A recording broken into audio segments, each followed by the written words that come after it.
Live on Joy 99.7 FM in Accra. In Kumasi, it's on Love 99.5 FM. We're on over 30 affiliates across Ghana's 16 regions. We're on Lolonyo FM in Hohoi, Bishara Radio in Tamale, Saboba FM in Saboba, Jata FM in Karaga, in Kigli FM in Boli, and A1 Radio in Bogatanga. We are live on Spotify, myjoyonline.com, also on Facebook.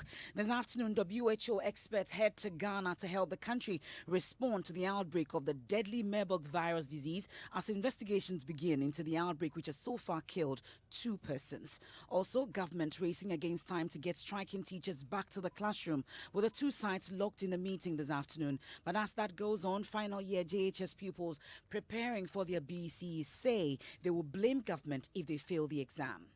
We'll go to write our BEC, and all of us feel there's no one to blame than the president, because he's the one who's taking care of the teachers. Also, Greater Accra Security Council prepares to demolish homes within 1,200 acres of the Sakumo Ramsar site. Definitely, the Forestry Commission has not given any permit to anybody here to come and build. We want to make that clear. Certainly, I can say that some houses will go down. We'll bring you details as officials fear the sites will soon be extinct. And Bank of Ghana supplies key data on Ghana's distressed economy, including state of forex and inflation trends to the IMF. We have exclusive details plus here from President Akufo-Addo, who is optimistic current challenges will be resolved. I'm confident that with determination, hard work, unity, we will succeed. We will make it. And indeed, this too shall pass. We'll also hear from a civil society organization on the possibility of engaging the fund. Food and Drugs Authority clears Mawako to begin operations after a month of closure. We have sports. And Christian Nsia, head coach of Ghana's quartet team, says that athletes must be well prepared for the championship. We have that and more in this afternoon's edition of the Midday News with me, Emefa.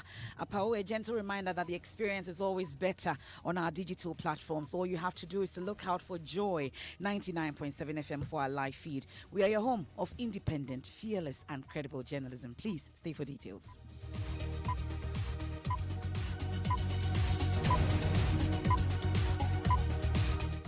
Many thanks for your company this afternoon. We dig in now, and the World Health Organization says it has deployed experts to assist Ghana in its response to the outbreak of the deadly Marburg virus disease in the country. So far, 2 persons have been killed in what tests by the Noguchi Memorial Institute for Medical Research have confirmed as a Marburg virus disease. Head of our health desk, Fred Smith, is here with details of that. Fred, tell us about these cases identified in Ghana. Well, it's a case of 2 persons. Separate cases, Emefa, who showed symptoms including diarrhea, fever, nausea, and vomiting. This happened in the Ashanti region, and samples were taken of them to the Noguchi Memorial Institute for Medical Research. They tested positive for the Marburg virus, and these tests are preliminary. The WHO laboratory in Senegal is currently doing further tests to give further confirmation to this. And if it happens to be Marburg, then it will be the first time Ghana is recording the Marburg disease in the country. Oh, wow. Tell me how serious this is. Well, it's very serious. It's just like Ebola. It spreads the same way, and it's a hemorrhagic fever. It's severe, often fatal illness in humans. The average Marburg virus disease fatality rate is around 50%. The case fatality rates have varied between 24 to as much as 88% in past outbreaks, depending on the virus and the strain and the case management that we have for that. Well, let's talk about how it spreads and if there's any treatment for it. Well, fruit bats are known to be natural hosts of the Marburg virus. It is transmitted to people from those fruit bats and spreads amongst humans through direct contact, just like we have in the case of Ebola, with the bodily fluids of infected people, surfaces, and materials. So in this case, sitting in trotro, if you're touching someone, if you are speaking to someone directly in the face and you're spitting, all of these can transmit the Marburg virus. And the illness, Emefa, begins abruptly with the high fever, severe headache, and malaise. And in many patients, they develop severe hemorrhagic signs within just 7 days. You know, when we're talking about COVID-19, it will take up to 2 weeks. This is just 7 Show days. symptoms. Okay. Well, but what help are we getting from the WHO exactly? Well, Ghana is currently preparing for a possible outbreak response as swiftly as it can. The understanding is that the Ghana Health Service has already sent a team to the Ashanti region to conduct the tests, but we have been told by the WHO that they've deployed experts to come and assist in this regard. They will be doing contact tracing, disease surveillance, preparing to treat patients who they will identify and give them some help, assistance to survive. Well, thank you very much. That's the head of our health desk, Fred Smith. We're yet to hear more from the Ghana Health Service on what exactly is being done, but subsequently we'll get to them and we'll hear more. But let's turn our attention to education now. And the ministry in charge is this afternoon locked in a meeting trying to resolve concerns which have forced pre-tertiary teachers across the country to withdraw their services. The teachers want 20%, 20 to 30% actually, of their salaries paid to them as allowances to mitigate the impact of the harsh economic conditions. But as that goes on, the pupils, especially those preparing to write the BEC, say they will blame government should anything go wrong with their exams. My colleague Jojo Kobna was at the Ayalolo cluster of schools and now reports. The Ayalolo cluster of schools in Accra. Children in these schools are from Konkoma, Agubroshi, Konkoma, Jamestown, Konkoma, Adobroshi. The parents brought them to school hoping they will learn something and become prominent in future. Unfortunately, there are no lessons today. Their teachers are on strike. Ajoeje. So what have you learned today? Nothing. Just playing around and go home. There are 8 schools here with over 1,000 students. With no supervision from teachers, the pupils are enjoying extended playtime. They are sweating it out in the sun. Others are climbing trees. Some of the children decided to stay at home, but others came to school hoping their teachers would come to the classroom and surprise them. Even yesterday when we were here, 2 teachers came, 3. And they taught us only RME and they left. We didn't do anything again. By today, there's no one. They are all nothing. Their teachers are agitating for a 20% cost of living allowance because of high inflation, high cost of fuel and goods. The effect of the strike action is already being felt. The 3rd-year junior high school pupils are worried about the absence of their teachers. They will write the basic education certificate examinations in October, so they need quality coaching from their teachers. Ibrahim Mohammed is a JHS 3 student of Asha Mills. How the sisters have went to strike, it has affected a lot. The reason why I said that is because we are the this year BC writers. So if there is no teacher here, so that we can learn small from them, it will affect us. Secondly, we are not even plenty over here. Most of us have went home. It is obvious that these children need support from their teachers more than ever. Even our Form 3s are writing their mock, and because of that, they can't write it. They are all playing around. Some even have gone home. Mohammed is pleading with the president to listen to their teachers. On the 17th October, we go to write our BEC, and all of us feel there's no one to blame than the president, because he's the one who's taking care of the teachers and other school supplies. Lower classes, the head teachers are in school to ensure order. To pass time, a teacher in a Accra Presby school engages the children to sing.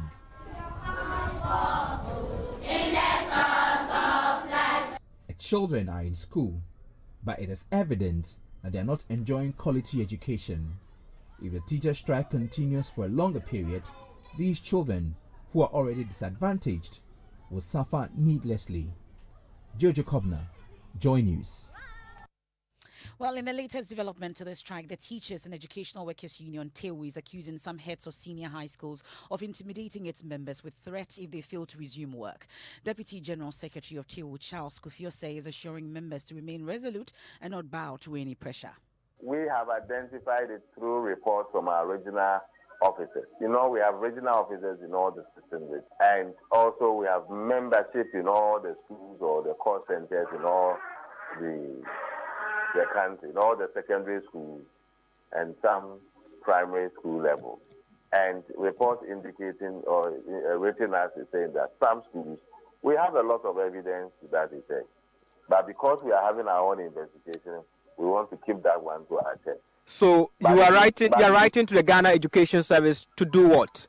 You are presenting the facts to them to investigate, or you want them to launch their own independent investigations into the matter?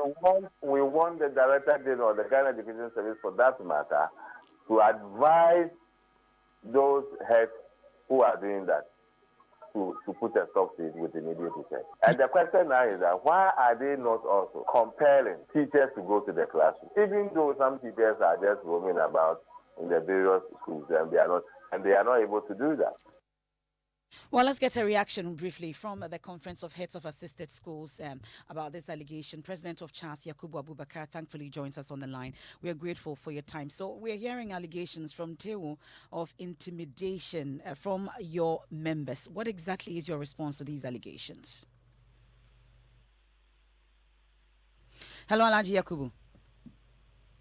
Well, it appears we don't have Mr. Yakubu joining us on the phone. We'll try again and see if we have him joining us. But as we speak, the leadership of the Public Sector Workers Union is also locked up in a crunch meeting at the Trades Union Congress Hall in Accra, as joinees is learning of a possible industrial action which may lead to the withdrawal of services in most public institutions. My colleague Blessed Suga is there for us. We'll join him shortly on this. But as it turns now, a number of associations or labor unions are currently agitating, asking for another 20 to 30% of their salaries to be paid to them in Kula. But we've been interacting with Yakubu Abubakar earlier. We can hear from him. We did some few inquiries within our membership to see what is going on. So far, information we have gathered indicates that no headmaster has coerced or forced any TU member, especially those within the kitchen fraternity, to, as it were, still come to work and take care of the students. What we have rather done is that with the inception of the strike action, we have pleaded with the kitchen staff especially and other essential areas of the school who are non-teaching, that given the situation, since the students are not going on break and they are still in the school, there was the need for us to see how we could work and sustain the system. So they have also understood us and then arranged fact that they will have skeletal staff within the school system to help take care of the cooking and other essential areas, as we pray and hope that understanding will be arrived at for the strike action to be over. So in a nutshell, what I want to tell you is that no member of TEU has been forced or coerced to come to work and do what he is expected to do. We rather persuaded them that given the situation, there was the need for them to see and cooperate with us. And they have arranged within themselves to get some few staff who can help sustain the system while issues of the strike actions are being addressed by the unions and then management of Ghana Education Service, the Ministry of Education, Labour, and other bodies. As far as the strike action is concerned, teaching and learning has come to almost a standstill now, because teachers are not in the classrooms to teach. And the students, though, we arrange and they go to the classroom, but they do learning on their own. And you know, students without a teacher, you wouldn't get the expected outcome or quality that you expect. So that's the head of Conference of Heads of Assisted Schools, Mr. Yakubu Abubakar. They're interacting with us earlier on the allegations made by TEU and interventions put in place by their members as NAGRAT and other labor unions or teaching unions go on strike. But this afternoon, at least 3 students at the Medina branch of Ideal College are unable to walk as a result of major injuries from clashes with land guards on Thursday. Dislocated knee bones, deep cuts to the chin, and fractured arms. The state of some of the students who have just been discharged from the hospital swathed in bandages. We're live on the school's campus in the bid. But first, though, here's an eyewitness recounting the incident to my colleague Manuel Kranting.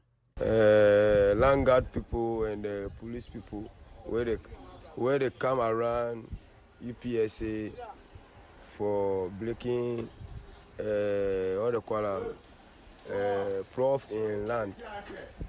So the time they come, they start break like 4-5 points inside before the school not here. We come around giddy. They break 4 or 5 pillars. Okay. Before the school not come giddy. So he come no. He now want to talk what they call him, the caterpillar say make it stop. Where the landguard people where carry and put for the what they call them, the aperture inside. So the time you do that, you need to be big. That be the pool of water, the mud they did there. Yeah. So the school boy to see. You see first one, the way they carry them, go put for the thing inside. So it will see like that, when it reverse, say where you run come.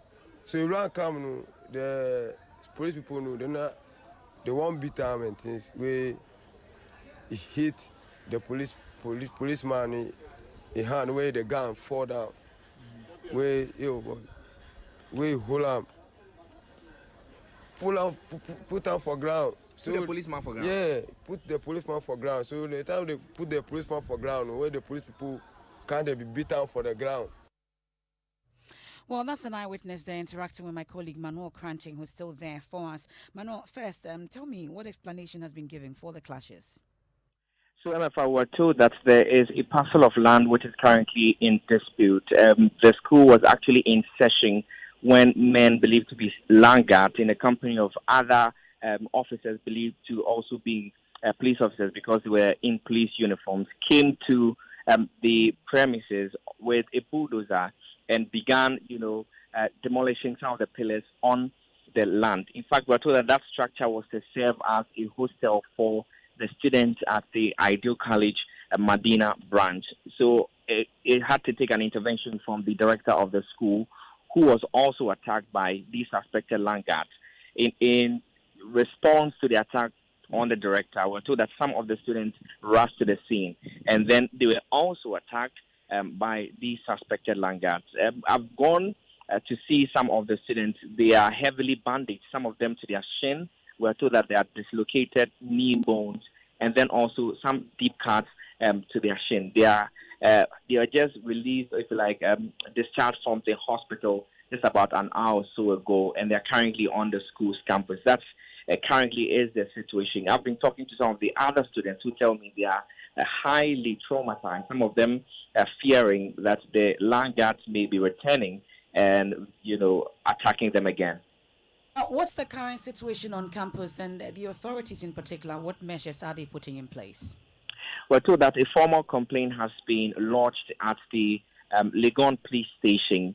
There's a question about the command from which these suspected police officers were deployed from. That has not been answered just yet.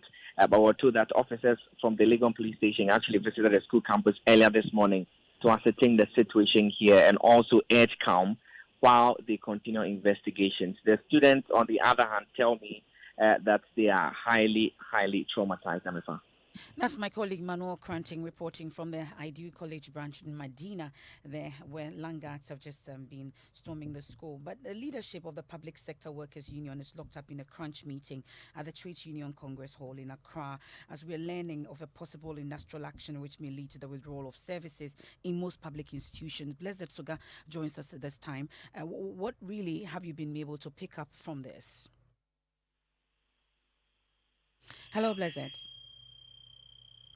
Well, it doesn't look like we have Blessed Soga there on the line. But speaking of demolitions, the Greater Accra Regional Security Council has begun assessment to demolish hundreds of homes within 1,200 acres of the Sakumono Ramsar site. The area holds thousands of gallons of water each year to prevent flooding in the surrounding communities. But this is now under threat. Areas like East Legon and the Tema Motorway have been predicted to flood in the near future if the site goes extinct. My colleague Michael Ashale has more in the following report.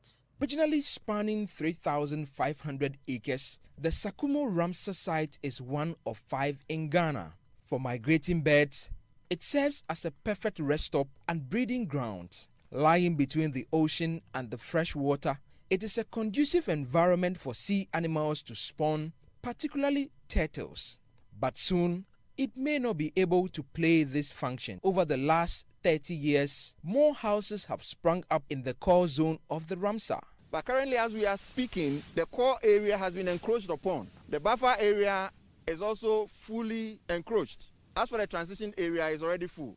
Thomas Akwa is manager at the Sakumo Ramsar site. He says the rate of encroachment is alarming.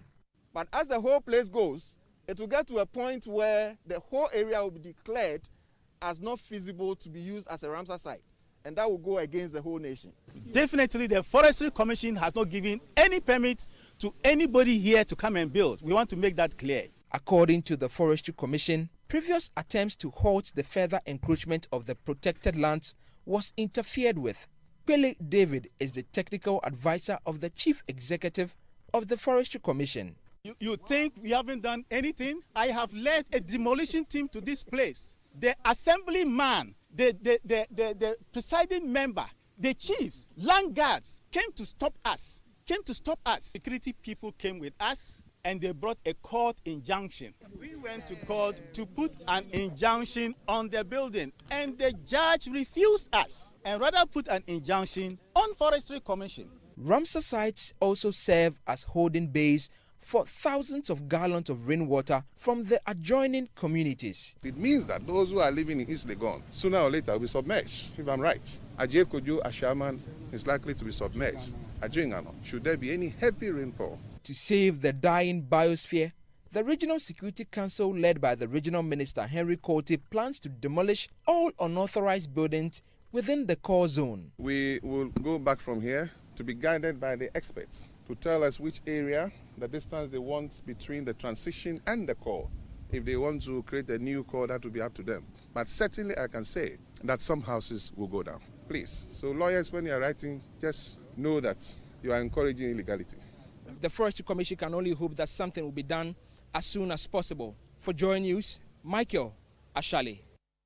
From the Ramsar site, we'll take a quick break here on the Midday News. Live on Joy 99.7 FM in Accra, in Kumasi on Love 99.5 FM. We've been taking a look at WHO experts heading to Ghana to help the country respond to the outbreak of the deadly Marburg virus disease as investigations begin into the outbreak, which has so far killed 2 persons. When we return, we have sports, and then Food and Drugs Authority clears Mawako to begin operations after a month of closure.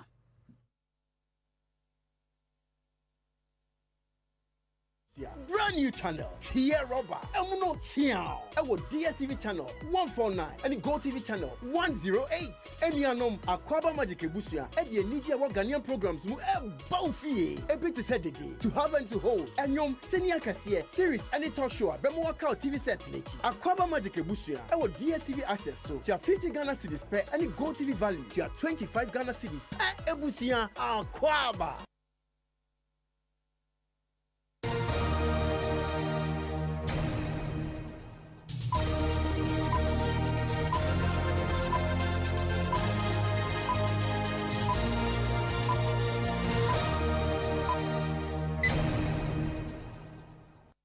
Thanks for staying with us here on the Midday News. Let's do sports.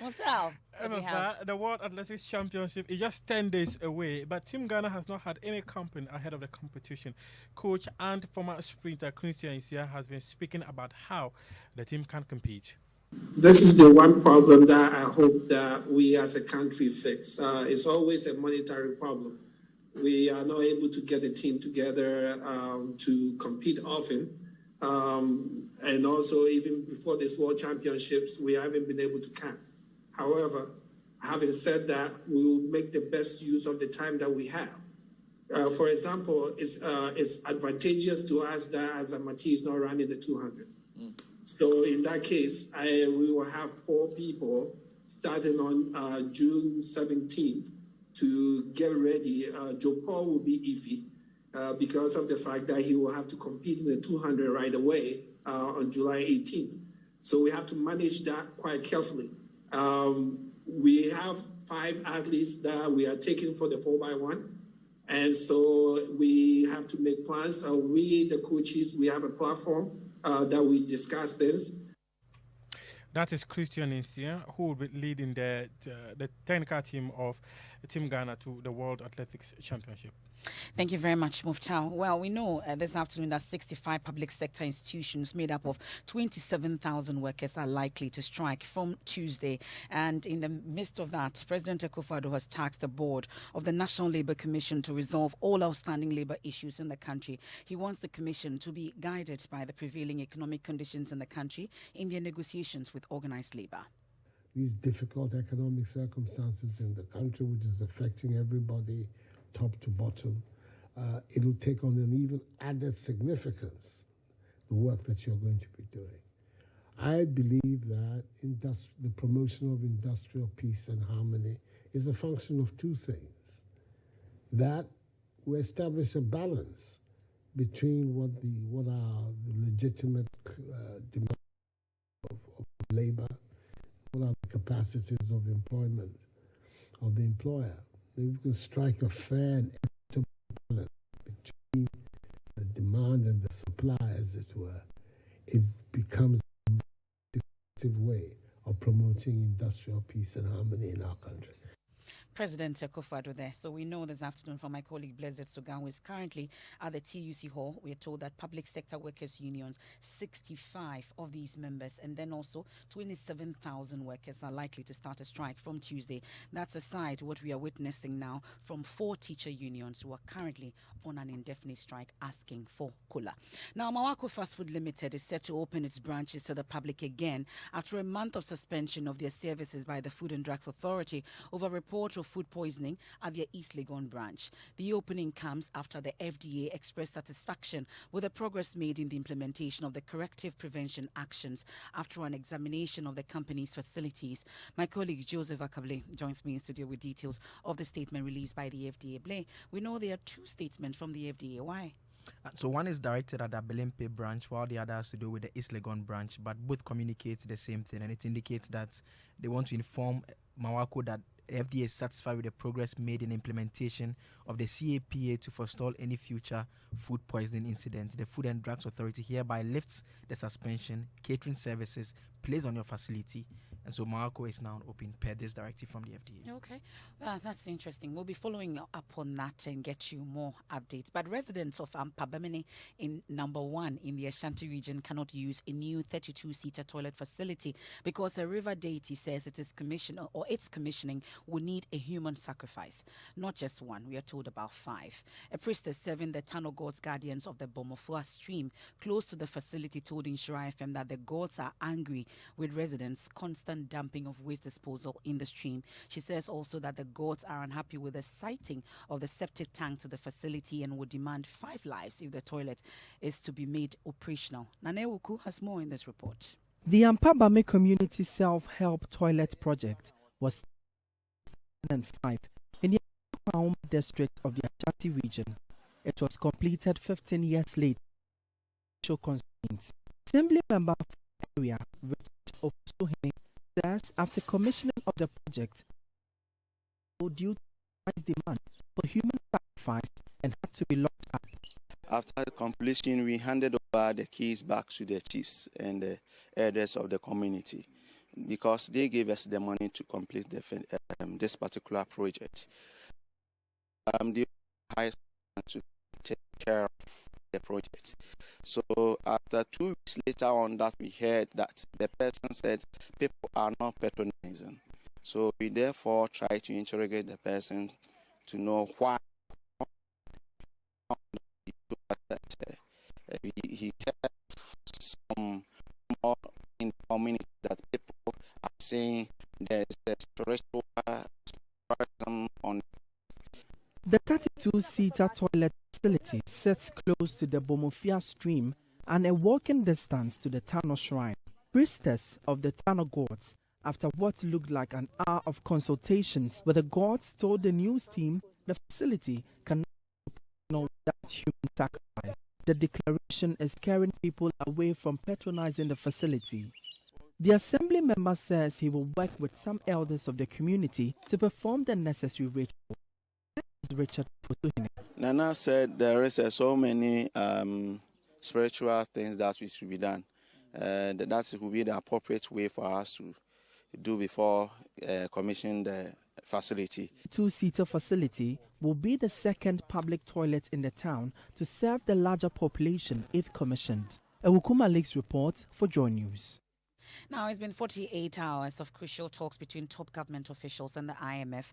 The global financial organization has been provided with information to enable it determine the state of Ghana's economy. Well, President Akufo-Addo, who directed the finance ministry to have this engagement, has been speaking on it. We have decided to seek the collaboration of the International Monetary Fund, IMF, to repair in the short run our public finances, which have taken a severe hit in very recent times. As a result, whilst we continue to work on the medium to long-term structural changes that are at the heart of our goal of creating a Ghana beyond aid, that is building a resilient, robust Ghanaian economy. President Akufo-Addo ending today's edition of the Midday News on Joy 99.7 FM. There's more news when you log on to myjoyonline.com. And Japan's ex-leader Shinzo Abe assassinated while giving a speech. And then also 3 voiceovers in telenovelas must stop. Michael Quay, Boris Johnson resigns, 5 things that led to the PM's downfall. You can read that and more on myjoyonline.com. Also, the 9-year-old girl whose hand was boiled by stepmother to get psychological support. I am Emefa Apawu. We have Living Word with Pastor Mensa Otabil up next. God bless you.